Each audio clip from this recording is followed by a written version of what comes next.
Not many people predicted a 2-5 start for our New York Jets, but they have a chance to improve to 3-5 on the season Sunday as they travel to Foxborough, Massachusetts to take on the division rival New England Patriots. Who better to bring on to talk all things New York Jets than a great friend of the show, ESPN's Jeremy Fowler, all here on a Thursday edition of NY Flight Jets Talk. Jets, Jets, let's go. Jets wide receiver Wesley Walker. Wesley, how you doing today? ESPN writer Mr. Rich Cimini, Jets reporter for The Athletic, Mr. Zach Rosenblatt, Hall of Famer and Jets legend Mr. Marty Lyons. Your host, Connor Law. Welcome in everyone. We are here for a Thursday edition of NY Flight Jets Talk, just a few days away for the New York Jets travel over to Foxborough, Massachusetts to take on the division rival New England Patriots. You guys might notice wearing an Aaron Rodgers hat. It's a Huga House hat, and Huga House will actually be the new sponsor of the show. Really proud to announce that. Actually, the first sponsor of the show. You look, QB1, Aaron Rodgers, Michael Carter II, Shane Gillis, Shohei Ohtani, Josh Allen, Brian Bumgarner, and more rocking Huga House. If you want discount, go to hugahouse.com and use promo code Connor15 for 15% off at checkout on the first hat, 30% off on the second house. That's hugahouse.com, Huega house.com. We do appreciate the support, but let's bring in our guest for today's show, ESPN's reporter, Mr. Jeremy Fowler, joining the show. Jeremy, what's going on? Connor, great to be with you, man. Thanks for having me. Of course, it is great to have you on, and I am super happy you are able to be here. Jeremy, last we had you on was, the summer your rankings had come out from you surveying league executives, coaches, and scouts. Not much going on at that time, but now there's a lot happening, Jeremy. A lot of disappointment within the New York Jets organization following a 2-5 start, and someone, who's part of the reason the Jets have started 2-5 is receiver Mike Williams. And the Jets signed Williams this offseason, 1 year, $10 million contract. They had the hope of him possibly becoming a vocal point of the team's offense. He's really struggled week 5 and 6. Him and Aaron Rodgers have an offensive miscommunication. Well, week 5, Rodgers admitted his fault as it was underthrown. Week 6, though, Aaron Rodgers made it clear Williams needs to be on that red line. And now, Jeremy, several reports have indicated the Jets are looking to shop Williams. Trade deadline approaching. What are you hearing regarding Williams? Well, certainly the Jets are open to trading Mike Williams. That seems to be the impression I get from around the league. The Pittsburgh Steelers do have interest. That seems like a natural pairing because they need another receiver. They've been sort of scouring the earth for a wide receiver for a long time now. Yep. And I'm told the process. Oh, Jeremy, we lost you there for a second. Jeremy? Jeremy, I don't think we can hear you. Everyone type in the chat if you can hear Jeremy. I cannot hear Jeremy currently right now. Let's see.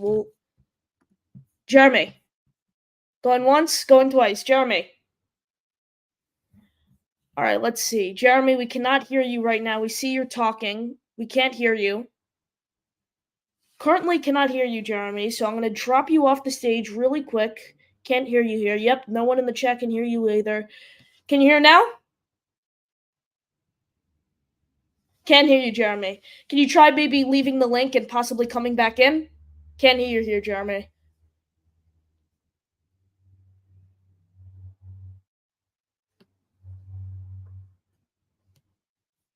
All right, I think Jeremy is going to try to join the show back. Having some technical difficulties. We really do appreciate all the support here on the program. Can't hear Jeremy. I don't think anyone can in the chat.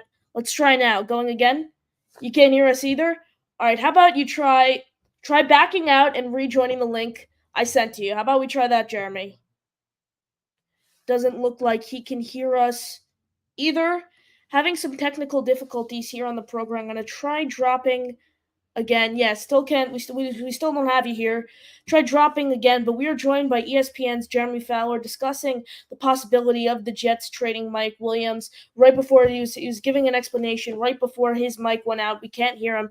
He just backed out. He will rejoin the show. We do appreciate all the support here on the program. Submit your questions for myself and Jeremy once he is able to rejoin the show. But like I said, new sponsor of the show. Actually, first sponsor of the show you look, and it's Huga House.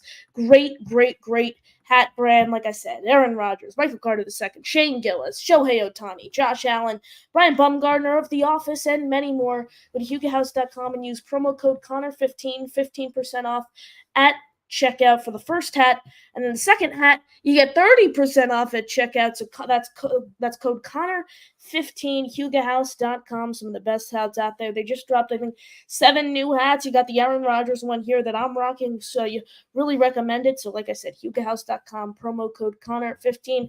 Let's say what's up to everyone in the chat. We have our guy Huge Johnson in here. Huge, appreciate support. Daniel Berry Sports Highlights, great to see you. Dano, great to see you as always. Hat looks fire. Appreciate it, my man. Appreciate it. Dre Day, good to see you in here. JETS, Jets. There's the spirit. Let's go. Come on, collect a win. They better go out. They need to collect a win this Sunday against New England, because then they have, you look and they have the Texans. The Texans bring, they're going to be without Nico Collins, and their offensive line has been a concern as of late, but they bring so much offensive firepower. It is a little concerning. Let's see. We have Jeremy back here in the studio. Hey. Jeremy. I can hear you now. It shut out for some reason. I couldn't get back in. I apologize. Oh, good. Yeah, but we didn't hear your answer there regarding Williams. So you mentioned you mentioned the Pittsburgh Steelers there, and then you kind of went out regarding him and his trade value. Yeah, so certainly they have to work out parameters. They have to work out the financial implications. He's got the remainder of his $10 million salary, and a lot of times it has to be split up now. You saw with the Tennessee Titans and DeAndre Hopkins, they had to split everything up, and the Tennessee Titans ended up absorbing about $2.5 million. So those are the sort of ramifications in play. And the Steelers certainly are interested. The Chargers have been implicated there. I don't know how heavily they're involved at this point, but the Jets are open to it. So I suspect after this week things could heat up a little bit.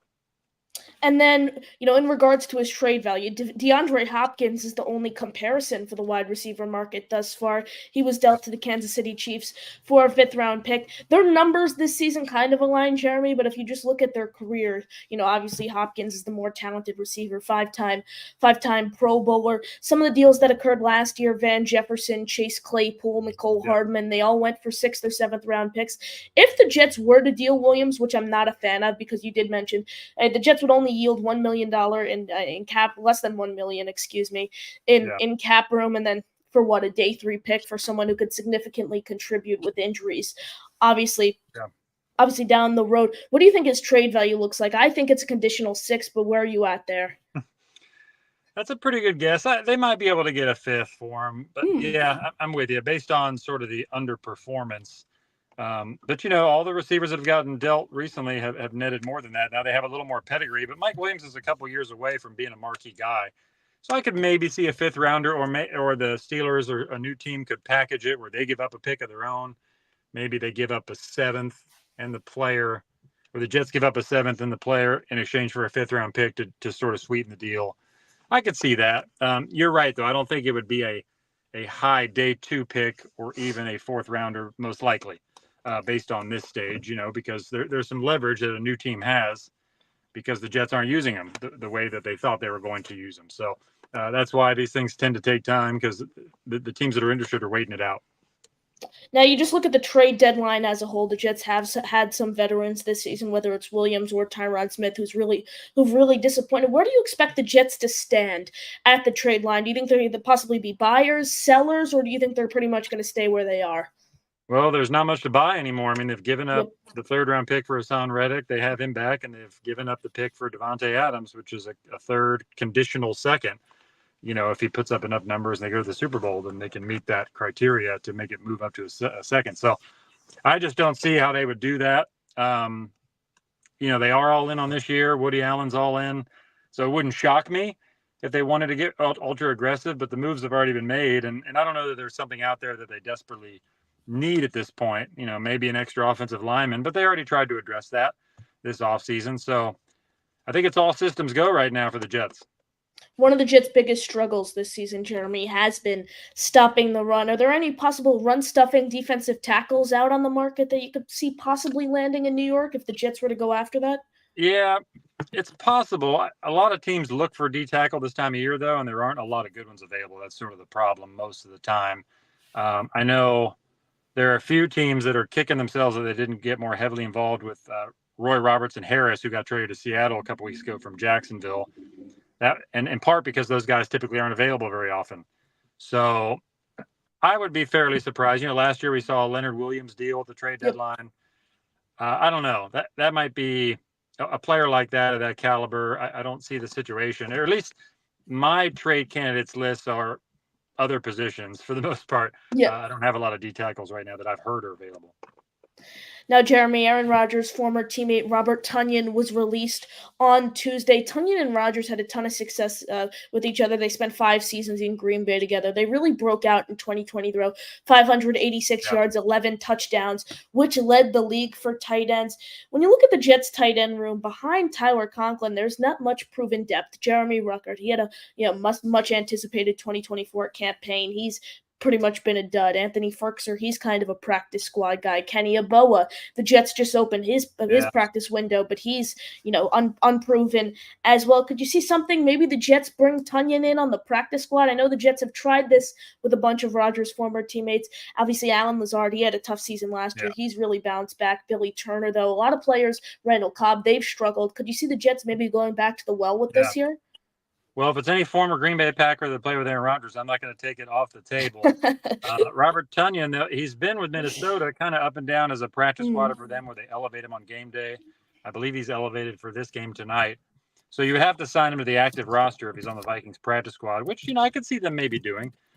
Certainly just anybody up the middle to be a solid pass catcher. But I think Tyler Conklin's been good for them. I do think the Jets' tight end room is probably a little oversold as they were going for it this year, and then everybody was talking about this great roster they had, which they do. I do believe it's been a good roster that has a lot of quality players at most positions.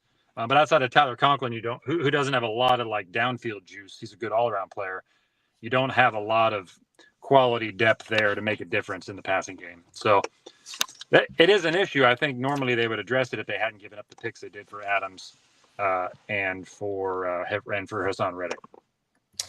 Jeremy, after the Jets' Week 5 loss, Woody Johnson, he finally pulled the plug, fired Robert Saleh, Jeff Ulbrich steps in, the expectation the penalty issues would get resolved. That hasn't been the case. Hasn't seen much, of a culture change, if you will. Like I said, the move was unexpected. A lot of head coaches, there's a lot of opportunities for them this coming off season. Ben Johnson, he's expected to be available this coaching cycle. Mike Vrabel, he's still someone who's available, and the Jets still have the possibility of keeping Ulbrich. What do you think the Jets will do with the head coach position this offseason? Who do you think they'll target?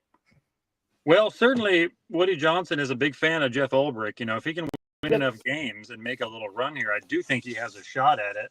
And you've seen a lot of interim coaches have some success recently. Steve Wilkes in Carolina. Antonio Pierce parlayed his interim stint last year into a job with the Raiders full-time, although that hasn't gone all that well this year. But certainly you can make a good case for it. And I talked to Woody Johnson at the owners' meetings last week, and he was glowing about Ulbrich's sort of ability to relate to the players, the credibility he has as a 10-year NFL linebacker. So we'll see. He would have to do a lot more than he's done, certainly, to put himself in that conversation. But I think they'll probably open it up. You kind of have to by the rules now. With the Rooney Rule. The interim can be a part of that process, and I think he will probably, regardless, at least get an interview. So, I think Woody likes Ulbrich, and I think he likes Joe Douglas. So there is a chance that they can sort of salvage this beyond this year if they can win enough games. Jeremy, one more question here before we let you go. Wild Wave wants to know. He's already thinking the worst case scenario. What are the odds DJ Reed gets moved, and what compensation could you see us getting back? Obviously, Jeremy, the Jets signed Michael Carter II to this lucrative 3-year deal, highest paid slot corner in the league before the season starts. MC2's had some injury struggles. Reed now, with the exception of these pass interference calls, he's really looked like a top cornerback in this league. What do you see happening there? I think they keep him unless there's a situation where, let's say they lose the next 2 and they're 2-7 and they just want to blow it up. That would be the only way I could see it. If they're 2-7 before the deadline, which I think they have 2 more games before November 5th. So I don't know. He's one of their best players. He's certainly proven to be a high-level cornerback that will do well in free agency. I mean, that is the problem. You're losing him, but you would get in the comp pick formula, you'd get probably a 3rd-round pick for him based on the new contract he'll get somewhere else, because he only signed a 3-year deal here, which I think helps him. So he's still relatively young.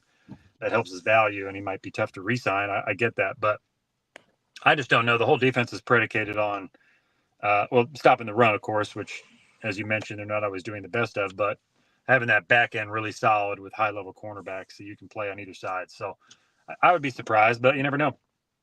Everyone smash that like button. Make sure you are subscribed to the channel. That'll do it for us. Jeremy, really appreciate you joining the show. Always a fun time with you. Yeah, man. Any final thoughts? Any buzz around the team that you're hearing? Well, certainly there's an edge over there. They feel like they're underachieving. Like they know they have the abilities, particularly on defense, to play better. They were really kind of shaken up by that Pittsburgh game. So I expect the defense to play better this week, especially against New England. It's a good week to get New England with their struggles to get the ball downfield. Although Drake May's shown to be quite promising, but this division's still wide open. I mean, outside of Buffalo, like there's no reason why you can't get some extra wins and pick those up. So I don't think they're panicked over there. Certainly there's frustration, but they feel like they're too talented to be where they're at, and that they'll try to right the ship here. Jeremy, really appreciate you joining us. As always, everyone, make sure you smash that like button and you are subscribed to the channel. Jeremy Fowler, Connor Long, signing off. JTS Jets, Jets, Jets. Thanks, Connor. Appreciate it.